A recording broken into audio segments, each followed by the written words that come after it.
Read the Odyssey with me, Part 2, summarizing Book 2, Telemachus Sets Sail. In this series, I'll be covering every chapter of the Odyssey, translated by Robert Fagles before Christopher Nolan's movie.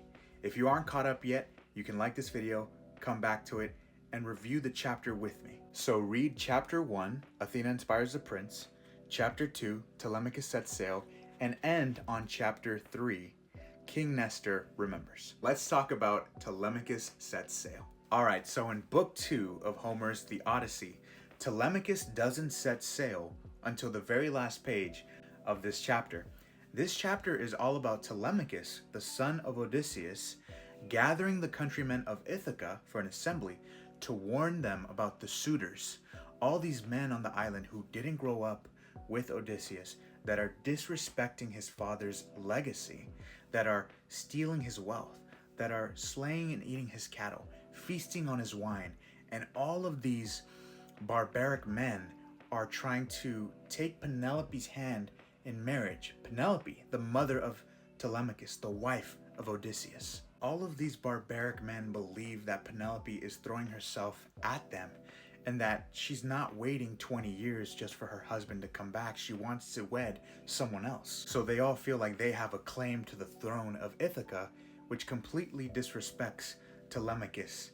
They mock him, they laugh at him, they do not see him as leader. Although Telemachus is struggling to control all of these suitors, he's convinced by the gods, especially Athena, that he will find his father and return the rightful king of Ithaca. Telemachus warns all of these suitors that if they don't follow him, they will face the wrath of Zeus's vengeance.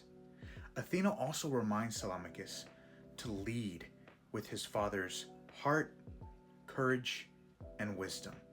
And there was one passage in this chapter that I absolutely loved. It was on page 102, where she says, "Telemachus, you'll lack neither courage nor sense from this day on, not if your father's spirit courses through your veins. Few sons are the equals of their fathers. Most fall short. All too few surpass them." And that gave me chills because as a son, yeah, you want to live up to your dad. Your dad is your hero.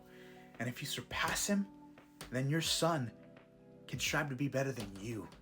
And you just lead by example by setting such a great standard. And that's what I feel from this story, is that Odysseus is this great man, king, warrior, and Telemachus is on a hero's journey to live up to that standard and bring his dad home. The chapter then ends with Telemachus setting sail with his most loyal countrymen and servants to his father, Odysseus. For those of you who have read this before or who are reading with me, what do you think about the book so far? I'd love to know your thoughts.